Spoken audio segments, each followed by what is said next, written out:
Hello everyone, स्वागत है आपका हमारे इस चैनल पे।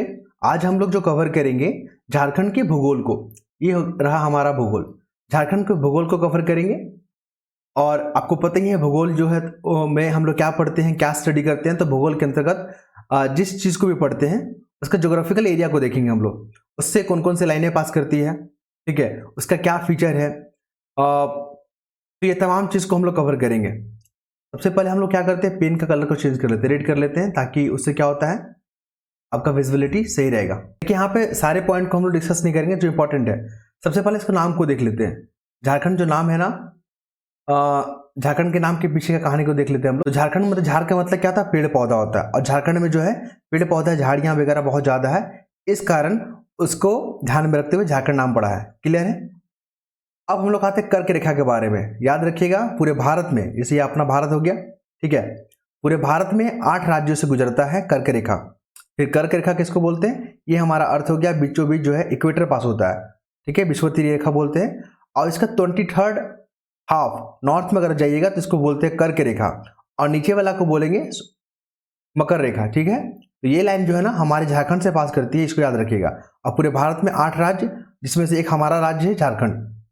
तो कर्क रेखा जो हो गया 23rd एंड हाफ, उसी को बोल रहा है। झारखंड राज्य से यानी अपनी राज्य से गुजरता है। और अब झारखंड का सिविल सर्विस एग्जाम अगर देना चाहते हैं, देने का प्लान किए हुए हैं, तो वहां पे ये पूछता है कि झारखंड में कौन कौन सा जगह से पास करता है। तो याद रखिएगा नेतरहाट से, गोला से और मांझी, ठीक है, गोपालपुर और पोखना और पालकुदरी। तो ये जगह को याद रखिएगा, पूरे को याद नहीं रखना है। नेतरहाट याद रखना है और मांझी याद रखना है, गोला को याद रखना है और पालकुदरी को याद रखना है, क्योंकि महत्वपूर्ण यही से बनेगा, नेतरहाट और मांझी, गोला, गोपालपुर और पालकुदरी। फिर देखेंगे क्या पूछता है झारखंड में, कि झारखंड का क्षेत्रफल कितना है। याद रखिएगा 79714 स्क्वायर किलोमीटर है। इस आंकड़े को याद रखिएगा, 79714। देखिए झारखंड का मैप जो अगर हम लोग बनाते हैं, रफली बना रहे हैं हम लोग, ठीक है, माफ कीजिएगा अच्छा नहीं बना, यहां पर बनाते हैं। ये हमारा झारखंड का मैप है, अच्छा नहीं बन रहा है ना, ठीक है कोई बात नहीं, अच्छा तो बना ही करेंगे हम लोग। हाँ, तो ये झारखंड का मैप हो गया। कुल एरिया है कितना है, 79714 स्क्वायर किलोमीटर है, ठीक है। इस डेटा को याद रखिएगा। और पूरे भारत में, पूरे भारत का अगर हिस्सा की बात की जाए, जैसे मान लीजिए अपना प्यारा भारत हो गया, ठीक है, इसको मिटा लेते हैं हम लोग ताकि स्पेस बना रहे हमारे पास। हाँ, तो ये हमारा भारत का मैप हो गया, ठीक है, ये नॉर्थ ईस्ट हो गया। तो यहाँ पे झारखंड बिलोंग करता है, ठीक है, हमारा झारखंड यहीं पर ऑक्यूपाई करता है।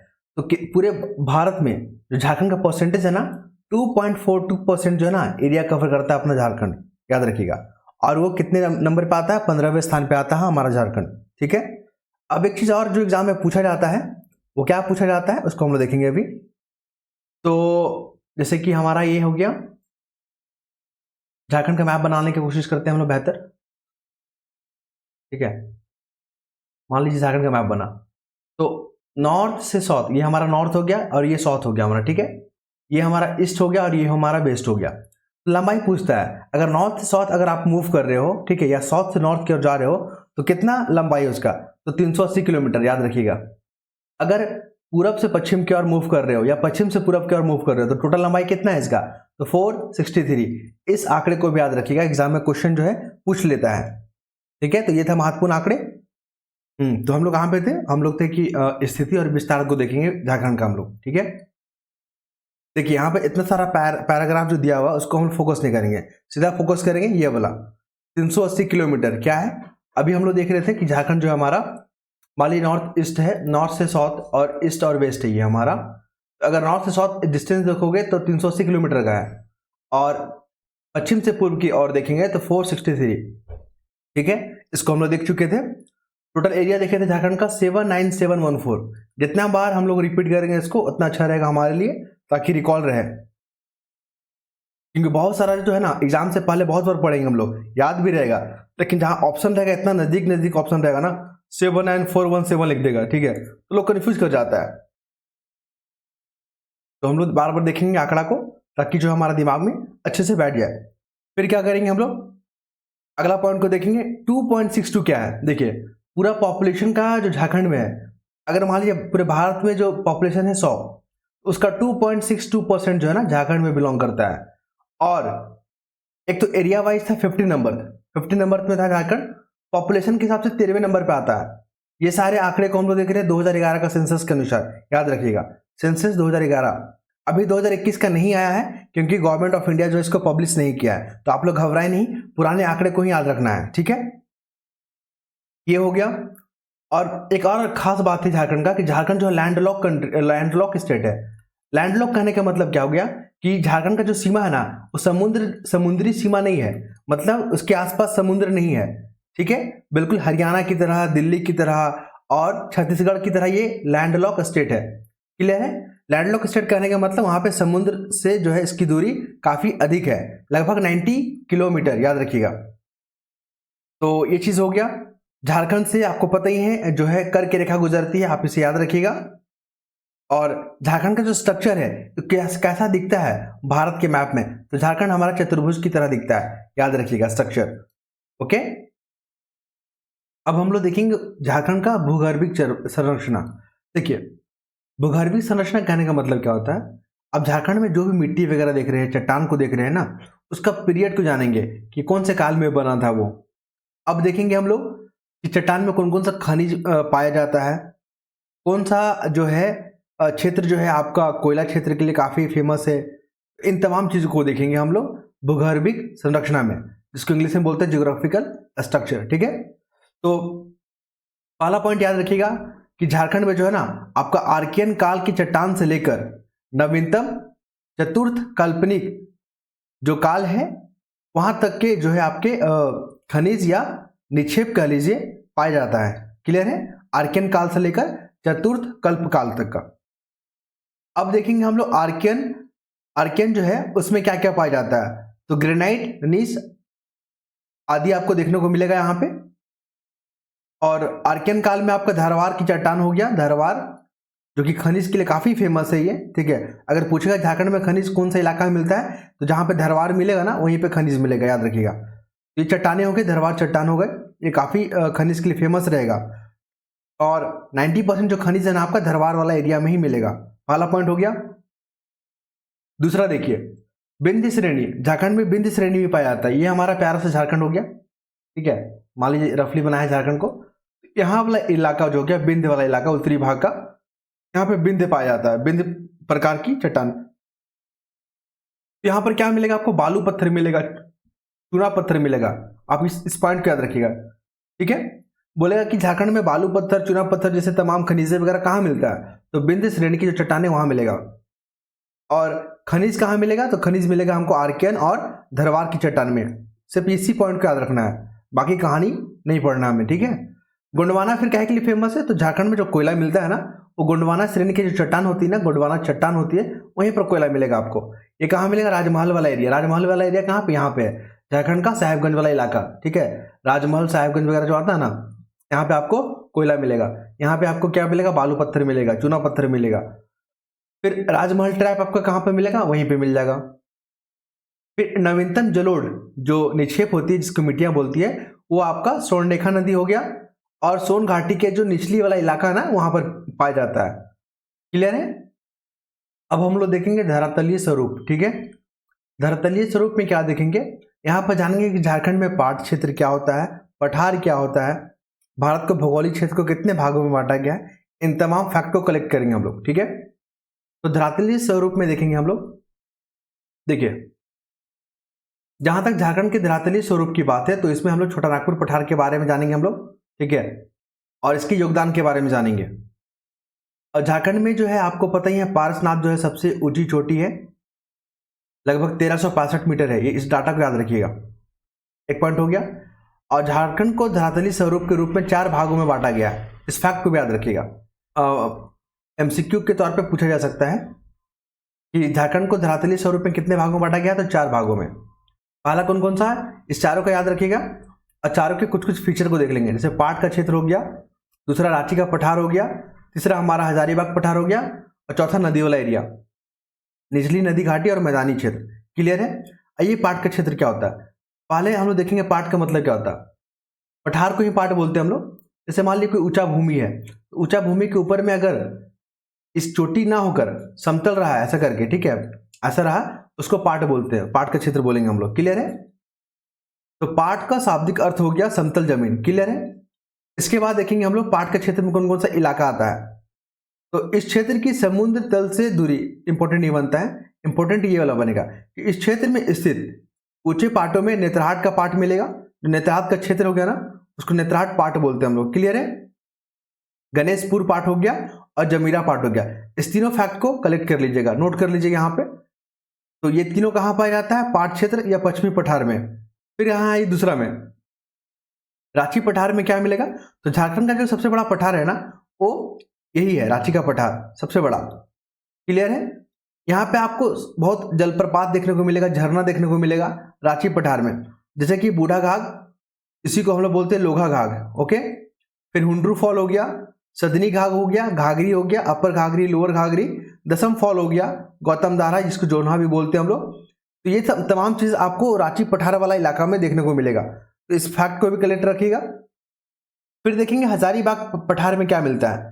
तो हजारीबाग पठार को दो भागों में बांटा गया है, एक ऊपरी हजारीबाग पठार और एक निचली या निचला बोल लीजिए। क्लियर है? और यहाँ पे एक पॉइंट यहाँ पे नोट कीजिएगा, जो निचला हजारीबाग पठार है ना, वहां पे गिरिडीह पठार करके एक जगह है, वहीं पर आपको मिलेगा पारसनाथ की पहाड़ी, जो कि किस नदी के किनारे है? तो ब्राकर नदी। इस पॉइंट को भी आप जो है विभिया मान के नोट कर लीजिएगा। और पारसनाथ की जो सबसे ऊंची चोटी है ना, उसको संवेद शिखर बोलते हैं। आपको पता ही है पारसनाथ जो है काफी न्यूज में रहा था। यहाँ पे झारखंड सरकार जो है इको टूरिस्ट बनाना चाहती थी, लेकिन जो जैन धर्म को जो मानने वाले फॉलोअर लोग हैं उनको यहाँ पर इको टूरिस्ट बनाने से विरोध किया। उन्होंने कहा कि ये जो है हमारे जो कल्चर है उसको जो यहाँ पे नुकसान पहुंचेगा। ये तमाम दलील दिए गए हैं, तब जाके इस पर स्टे लगा। क्लियर है? ये 1365 मीटर जो है लंबा है। झारखंड का सबसे ऊंचा चोटी अगर बोलेगा तो पारसनाथी है, वो गिरिडीह डिस्ट्रिक्ट में पड़ता है आपका, और ये ब्राकर नदी के किनारे हैं। फिर देखेंगे नदी वाला इलाका, निचली नदी घाटी और मैदानी क्षेत्र, ये कहाँ मिलेगा आपको? तो दुमका, देवघर, गोड्डा, पाकुड़, ये वाला, ये हमारा प्यारा सा झारखंड हो गया। ठीक है, तो ये झारखंड का जो उत्तर वाला इलाका है ना, यहाँ पर आपको मिलेगा निचली नदी घाटी, मैदानी क्षेत्र। ठीक है, जो कि बिहार से टच करता है। यहाँ पर दो टर्म को याद रखिए, एक टोंगरी और एक डोंगरी। देखिए टोंगरी क्या होता है? टोंगरी, टोंगरी शब्द जो होता है, मान लीजिए छोटी छोटी पहाड़ियां जिसके नोकीली होते हैं ना, इसको टोंगरी बोलते हैं। लेकिन कुछ कुछ पहाड़ ऐसा होता है गुंबद की तरह, इसको डोंगरी बोलते हैं, याद रखिएगा। डोंगरी गुंबद की टॉप पे रहे, गुंबद के फॉर्म में रहेगा तो डोंगरी, और नोकीले फॉर्म में रहेगा इस टाइप में तो उसको बोलेंगे टोंगरी। ठीक है, तो आप ये दो टर्म को याद रखिएगा। फिर देखेंगे अपवाह। अब हम लोग थोड़ा सा देख लेते हैं अपवाह तंत्र। देखिए अपवाह तंत्र में हम लोग नदी के बारे में जानेंगे, नदी में कौन कौन सा नदी है, उसकी क्या महत्वपूर्ण या कौन सी सहायक नदी है। दो चार पॉइंट देख लेंगे तो हमारा अपवाह तंत्र भी कंप्लीट हो जाएगा। हम लोग पढ़ रहे हैं प्रीलिम क्वालिफाई करने की दृष्टि से। ठीक है, हमें पीटी क्वालिफाई करना है। तो देखिए यहाँ पर दो भागों में बांटा गया है झारखंड में नदी अपवाह तंत्र को। एक हो गया दक्षिण प्रवाह तंत्र, ठीक है, और दूसरा क्या हो गया? गंगा में मिलने वाली जो नदियां हो गई। तो बस याद रखिएगा कि अपवाह तंत्र को दो भाग में बांटा गया है। एक जो हमारा प्यारा सा झारखंड है, ये वाला हमारा, ठीक है, झारखंड का में जो दक्षिण में जो प्रवाह करती है, इधर जो फॉलो करती है नदियां, ठीक है, फ्लो करती है, और जो गंगा में मिल जाती है, तो दो भागों में बांटा गया है। कौन कौन सा भैया देख लेते हैं इसमें। देखिए तो इसमें से पहला देख लीजिए दामोदर नदी घाटी। तो दामोदर नदी घाटी के बारे में पूरा इतिहास नहीं पढ़ेंगे हम लोग। ठीक है, दामोदर नदी घाटी में देखेंगे कि जो हमारा जो दामोदर नदी है उसकी सहायक नदियां कौन सी है। तो देखिए दामोदर नदी की जो सहायक नदी है ना, ब्राकर, याद रखिएगा इसको, कोनार, लिख लीजिएगा इस पॉइंट को, ब्राकर, कोनार, गोबई, यही सब एग्जाम में पूछेगा कि दामोदर की सहायक नदियां कौन कौन सी है। तो ये सब जो डिटेल में पढ़ेगा उसी को मिलेगा ये सब आंसर। जो ऊपर ऊपर से पढ़ लेगा उसको नहीं मिलता। तो हमने क्या किया है, एक अच्छे से नोट्स बना के रखा हुआ है इसे, फिर हम आपको वहां पे इंडिकेट कर देते हैं। दामोदर नदी का जो सहायक नदी हो गया वो ब्राकर नदी, कोनार नदी और गोबई नदी हो गया। फिर देखिए दूसरा क्या हो गया, उत्तर पूर्वी प्रवाह अपवाह तंत्र। देखिए क्या कहने का मतलब हो गया, जैसे हमारे झारखंड हो गया तो उत्तर पूर्वी जो इलाका हो गया ये वाला, यहाँ पे जो नदियां बहती है ना उसके बारे में बात कर रहा है। तो जैसे कि अजय नदी हो गया, मोर नदी हो गया, ब्राह्मणी नदी, गोमानी नदी, ये सब नदी आपको इस इलाके में बहता हुआ मिलेगा और अल्टीमेटली जाके गंगा में मिल जाता है। तो गंगा की सहायक नदी में अजय नदी भी आता है, मोर नदी भी आता है, ब्राह्मणी नदी, गुमानी नदी। याद रखिएगा इस फैक्ट को, ठीक है। ये सब जो सारा फैक्ट जो है आपको कोई नहीं बताने वाला है। जो सेल्फ स्टडी करेंगे, या आप कर लीजिए चाहे कोई और कर लीजिए, उन्हीं को जो है ये सारे पॉइंट देखने को मिलेगा। फिर स्वर्णरेखा नदी देख लीजिए, इसका उद्गम स्थल को देखना हमें, पूरा इतिहास नहीं पढ़ेंगे। ये निकलता है पुष्कर नगरी से। इस बार जो बीपीएससी एग्जाम दिए होंगे ना, उनको ये क्वेश्चन पूछा गया था कि स्वर्णरेखा नदी कहाँ से निकलता है। तो बहुत जगह लिख दिया था, हेहल लिख दिया था, और भी 3-4 नाम दे दिया था, एक जगह लिख दिया नगड़ी। तो इसका सही जवाब नगड़ी होगा, ठीक है। तो आप देख सकते हो कि सिविल सर्विसेज एग्जाम में कहाँ से क्वेश्चन पूछता है। फिर देखेंगे कि स्वर्णरेखा का जो असिस्टेंट क्या बोलते हैं, ट्रिब्यूटरी, वो खरकाई नदी है, याद रखिएगा, जो कि जमशेदपुर में मिलता है। फिर उसके बाद हम लोग जो है इसको नेक्स्ट टॉपिक पे मूव करेंगे हम लोग। अब हम लोग देखेंगे झारखंड की महत्वपूर्ण नदियां, जिससे कि एग्जाम में आपको प्रश्न देखने को मिलेगा। देखिए, उत्तरवर्ती नदी किसको बोलते हैं, जो उत्तर की ओर बहता है, ऐसा करके बहेगा, ठीक है। दक्षिणवर्ती नदी किसको बोलेंगे, जो ऐसे करके बहता है दक्षिण की ओर। तो हम लोग देखेंगे सोन नदी को सबसे पहले। उत्तरवर्ती नदी है, इसका उद्गम स्थल है अमरकंटक पहाड़, मैकाले पर्वत का अमरकंटक पहाड़, याद रखिएगा। इसकी जो सहायक नदी उत्तर कोयल, बस 2 फैक्ट, बाकी कहानी नहीं पढ़ना है मुझे, आपको भी पढ़ना है। उत्तर कोयल की अगर बात करेंगे तो इसका अपवाह तंत्र को देख लीजिए, मतलब कौन सा एरिया में सबसे ज्यादा बहता है। तो हजारीबाग और पलामू वाला जो इलाका है ना, आपको वहां देखने को मिलेगा उत्तरी कोयल। पुनपुन के बारे में आइए, तो पुनपुन की जो सहायक नदियां हैं, ये देखिए, इसका जो धारधा और मोरहर, ये दो इसकी सहायक नदी है, याद रखिएगा, धारधा और मोरहर, किसका, पुनपुन नदी का, और जाके गंगा में डायरेक्ट मिल जाती है। फिर ये फल्गु के बारे में अगर बात करें तो इसकी जो 2 सहायक नदियां हैं, निरंजना और मोहना, याद रखिएगा, निरंजना और मोहना, ठीक है। और एक चीज फल्गु के लिए काफी अच्छा चीज है, फेमस है, आपको हिंदू जो रिचुअल है, ठीक है, वहां पे आपको पितृपक्ष का एक आपको देखने को मिलेगा। यहाँ पे रिवाज चलता है हिंदू लोग का, जो भी उनके जो पूर्वज हैं उनको शांति के लिए वहां पे क्या था, पूजा पाठ करवाया जाता है उस नदी पे। जिस नदी पे करवाया जाता है उसको फल्गु नदी बोलते हैं हम लोग, क्लियर है। तो हिंदू रीति रिवाज में ये जो काफी जो है पूजा और अनुष्ठान किए जाते हैं इस नदी पे। तो फल्गु नदी काफी इंपॉर्टेंट बन जाएगा। सकरी नदी के बारे में जानिए। देखिए, अपने मार्ग को बदलने के लिए, ठीक है, काफी विख्यात है, काफी जो है प्रचलित है मार्ग बदलने के लिए, कौन, सकरी नदी। और इसका जिक्र जो है रामायण में भी किया गया है, किस नाम से, तो सुमागधी नाम से, याद रखिएगा, सुमागधी। फिर आपको देखने को मिलेगा चनानन या पंचाने नदी। पंचाने नदी मतलब 5 नदियों का संगम है, ठीक है भैया। कौन कौन सा है, तो पेमार है, तिलैया है, धनार्जे है, महाने है, पंचाने है। तो इन 5 नदियों से मिलकर पंचानन या चनान बना है, आप इसको याद रखिएगा। अब हम लोग देखेंगे दक्षिणवर्ती नदियां, जो ऐसे करके बहती है दक्षिण की ओर। कौन कौन है भैया, देख लेते हैं उसको। अब हम लोग देखेंगे दक्षिणवर्ती नदी, कहने के तात्पर्य ऐसे से बहेगा, दक्षिण की ओर बहेगा। तो सबसे पहले दामोदर को देख लेंगे, याद रखिएगा। झारखंड में सबसे बड़ी नदी जो है ना, सबसे लंबी नदी कौन है, तो दामोदर नदी। बंगाल का शोक भी कहते हैं दामोदर को, क्योंकि बंगाल में फ्लड लाने के लिए काफी विख्यात है ये दामोदर नदी। इसकी सहायक नदी को देखिएगा, जो ट्रिब्यूटरी होता है, बराकर, बोकारो, कोनार, जमुनिया, कतरी।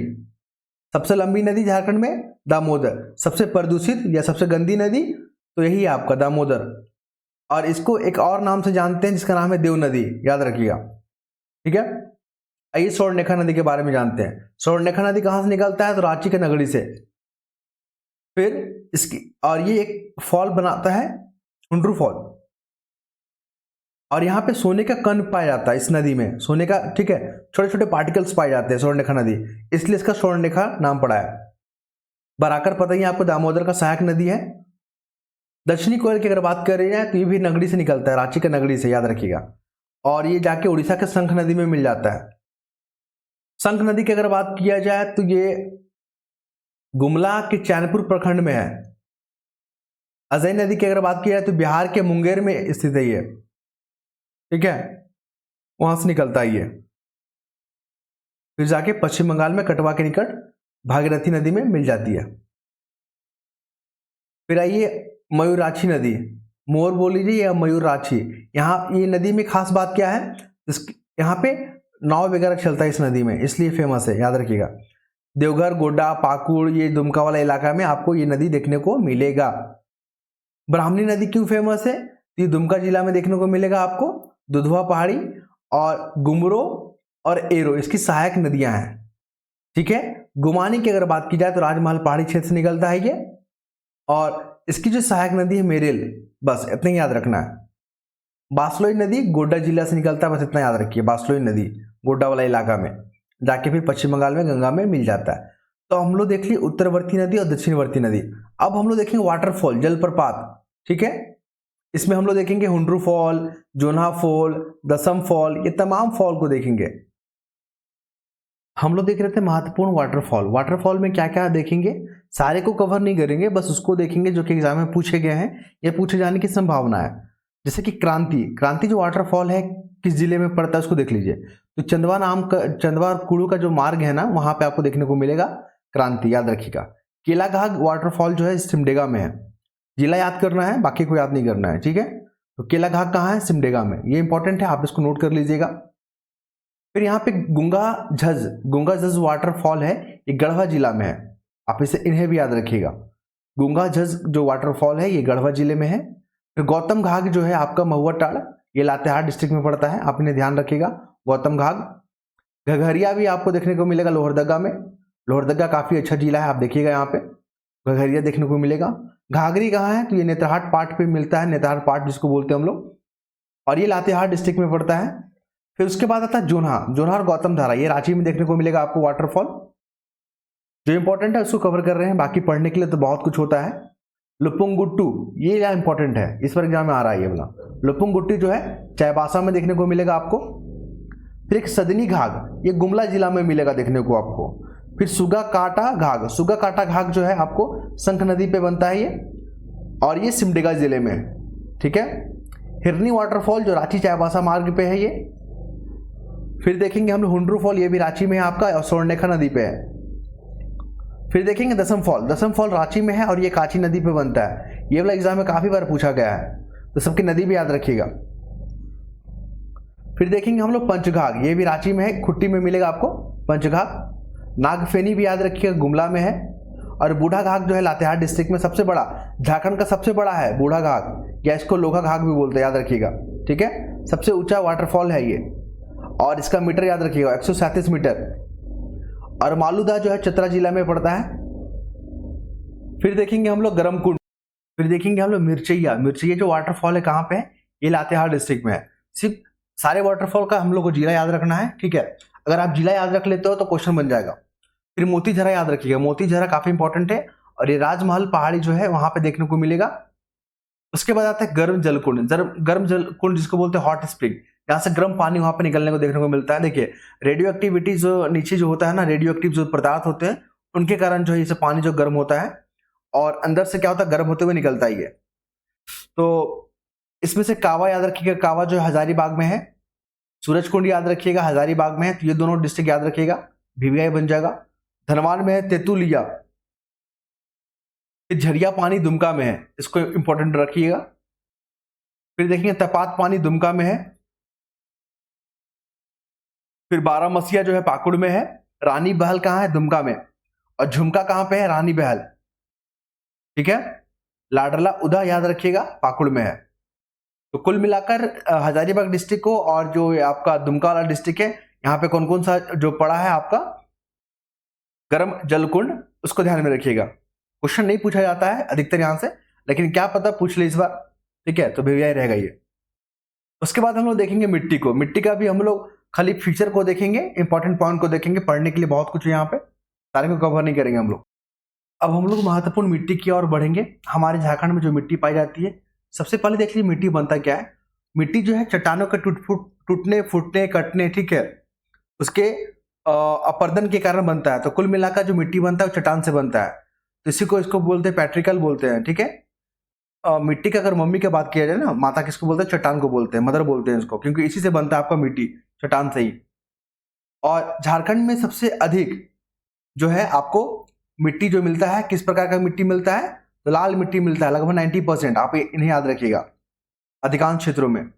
और उस मिट्टी में सबसे अधिक में जो मिनरल्स होता है ना, फेरिक ऑक्साइड होता है और बॉक्साइड होता है, याद रखिएगा। फेरिक ऑक्साइड और बॉक्साइड होता है। ये इंपॉर्टेंट बन जाएगा, बस इतना इंपॉर्टेंट है। फिर थोड़ा प्रकार को देख लेते हैं, मिट्टी के प्रकार। देखिए राजमहल वाला इलाका जो है ना, वहां पर काली मिट्टी देखने को मिलेगा। काली मिट्टी को ही रेगुड़ मिट्टी बोलते हैं, कपास मिट्टी बोलते हैं, ठीक है। और तो इसके अन्य नाम है, काली मिट्टी, रेगुड़ मिट्टी हो गया, कपास मिट्टी हो गया। और काली मिट्टी का एक फीचर क्या है कि अगर वो पानी ज्यादा मिलता है ना तो वो फूल जाता है मिट्टी, और पानी सूख जाता है तो वो क्या हो जाता है, दरार पड़ जाता है। आप न्यूज में देखते हो, जब मौसम वाला जो न्यूज बताता है तो उसमें मिट्टी दिखता है ना आपको, फटा फटा वो टाइप में, तो काली मिट्टी होता है, याद रखिएगा। क्लियर है। अब हम लोग देखेंगे कि राजमहल वाला इलाका में तो काला मिट्टी मिलता है, और झारखंड के अधिकांश भागों में लाल मिट्टी मिलता है, लगभग 90% भागों में। और उसमें क्या होता है, फेरिक ऑक्साइड होता है और बॉक्साइड पाया जाता है। अब लाल मिट्टी देख लेते हैं। लाल मिट्टी जो है अधिकांश झारखंड के अधिकांश क्षेत्र में पाया जाता है, लगभग 90%। और ये जो है नीस और ग्रेनाइट चट्टान के अवशेष से बनता है, नीस और ग्रेनाइट चट्टान, याद रखिएगा इसको, ठीक है। काली मिट्टी की अगर बात की जाए तो इसको रेगुड़ मिट्टी बोलते हैं, कपासी मिट्टी बोलते हैं, और अन्य नाम भी इसको बोलते हैं। तो राजमहल वाला क्षेत्रों में पाया जाता है, और धान और चना के लिए काफी फेमस है ये मिट्टी। लेटराइट मिट्टी क्या होता है, गहरा लाल रंग का होता है, ठीक है। इसमें कंकड़ मिलेगा आपको। और फर्टिलिटी की अगर बात की जाए ना तो इसमें फर्टिलिटी लो होता है, ठीक है। और ये आपको सिंहभूम वाला क्षेत्र में मिलेगा, पूर्वी सिंहभूम और पश्चिमी सिंहभूम, ठीक है। अभ्रक मूलक मिट्टी की अगर बात की जाए तो ये गुलाबी कलर का होता है, और ये कोडरमा वाला इलाका में मिलेगा आपको। रेतीली मिट्टी की अगर बात की जाए तो इसमें पीले और लाल रंग का मिश्रण होता है मिट्टी का, और ये मोटे अनाजों के लिए इंपॉर्टेंट बनेगा। देखिए मोटे अनाज इसलिए इंपॉर्टेंट बन जाएगा ये, क्योंकि 2023 को यूएनओ ने जो है मोटे अनाज का ईयर घोषित किया हुआ है, तो रेतीली मिट्टी को पूछ सकता है एग्जाम में, ध्यान रखिएगा। अब आते हैं जलोढ़ मिट्टी, सबसे नवीन मिट्टी है, सबसे न्यू मिट्टी है ये, ठीक है। जलोढ़ मिट्टी का दो प्रकार होता है, एक होता है खादर और एक होता है भांगर। जो नया मिट्टी होता है ना उसको बोलते हैं खादर, जो पुराना मिट्टी हो जाता है जलोढ़ वाला उसको बोलते हैं भांगर। और धान और गेहूं के लिए काफी महत्वपूर्ण होता है। अब यहां से क्वेश्चन पूछेगा आपसे, देखिए मिट्टी को ना कुछ स्थानीय नाम भी जानते हैं, स्थानीय नाम से, जैसे कि मान लीजिए किसी आदमी का दो नाम होता है, एक घर का नाम होता है और एक ऑफिशियली नाम होता है। तो उसी तरह मिट्टी को भी जो है ना स्थानीय नाम काफी प्रचलित है, जैसे कि कैवाल हो गया, चीटा हो गया, नगरा हो गया, गोबरा हो गया, हलमाद हो गया, हासा हो गया। पूछेगा कि ये सब क्या है, तो ये सब मिट्टी के प्रकार है। ऐसा पूछेगा कि झारखंड में जो है चीटा, नगरा जो है किस चीज के लिए विख्यात है, तो ये मिट्टी का स्थानीय नाम है। उसी प्रकार भूमि में पूछ लेता है, तो आप इस नाम को याद रखिएगा, खेरसी, चरका, लोबो, बालसुंदर, आराहासा, फिर बाला, गोरिस, जारिया, गिटलासा आदि। ये तमाम नाम को भी याद रखिएगा। ये सब जो है लोकेलिटी नाम है, वहां के स्थानीय लोग जो है इन मिट्टी को जानते हैं, कैवाल के नाम से, चीटा के नाम से, नगरा के नाम से। उसी प्रकार भूमि के बारे में देखते हैं हम लोग। देखिए जो ऊंचा भूमि होता है ना उसको टांड बोलते हैं, और जो निचली भूमि होता है ना उसको दोन बोलते हैं। तो दोन वाला को गहरा, बहियार, घोगरा, जा, चौरा। और टाट भूमि जो ऊंचा भूमि होता है उसको बोलते हैं दिहारी, बीठा, बहारसी, बारी। तो स्थानीय नाम भी देख लीजिएगा, क्योंकि आप झारखंड के सिविल सर्विसेज का एग्जाम दोगे तो ये सब क्वेश्चन पूछता है डिपली में, ठीक है। अब आते हैं हम लोग जलवायु पे, थोड़ा सा झारखंड का अब हम लोग देख लेते हैं जलवायु के बारे में, इंपॉर्टेंट फैक्ट को कवर करते हैं, कलेक्ट करेंगे। ये हमारा प्यारा सा झारखंड, ठीक है, आप इन्हें याद रखिएगा। हाँ, तो झारखंड का जो छोटा नागपुरी जो पठार है वहां का जो मानसून है, मानसूनी जलवायु है, इस पॉइंट को याद रखिएगा। और यहाँ पर भी काफी असमानता देखने को मिलेगा, तापमान में भी उतार चढ़ाव देखने को मिलता है, कुल मिलाकर विषमता देखने को मिलेगा आपको। अब जो इंपॉर्टेंट फैक्ट है ये देखिए, अगर मई महीना में सबसे अधिक गर्मी पड़ता है, याद रखिएगा सबसे गर्म महीना जो होता है मई का होता है झारखंड में। और सबसे गर्म जो राज्य है, जो स्थल की अगर बात की जाए, सबसे गर्म कौन सा स्थल है, तो वो है जमशेदपुर। उसके बाद आता है धनबाद, याद रखिएगा। और थर्ड पे आता है डाल्टनगंज। इस जगह को याद रखिएगा, जमशेदपुर, धनबाद और डाल्टनगंज, सबसे गर्म इलाका में ये सब आता है। और एक नॉर्वेस्टर करके जो हवा चलता है ना, उससे क्या होता है कि कुछ समय के लिए वर्षा होता है। वो पश्चिम बंगाल वाला जो क्या बोलते हैं, बंगाल की खाड़ी से जो है ना वो हवा आती है, मानसूनी पवनें आती है, तो उससे वर्षा होता है झारखंड में, तो उसी को नॉर्वेस्टर बोलते हैं, याद रखिएगा, ठीक है। उसके बाद देखेंगे कि सबसे अधिक जो वर्षा कहाँ पे होता है, तो झारखंड में सबसे अधिक वर्षा अगर जिला का बात करेगा तो हजारीबाग, जिला बोलेगा तो हजारीबाग। लेकिन जब स्थान की अगर बात करेगा, कोई जगह का पूछेगा तो नेतरहाट बोलिएगा, ठीक है। और सबसे कम बारिश होता है चाईबासा में। फिर देखेंगे कि ठंड जो है सबसे अधिक कहां पर पड़ता है, तो ठंड का राज्य में सबसे अधिक जो ठंडा स्थान है ना वो नेतरहाट है, इसलिए लोग नेतरहाट जाना पसंद करता है गर्मी के दिनों में। और यहाँ पर टेम्परेचर जो है ना 7.5 डिग्री सेल्सियस से भी कम हो जाता है।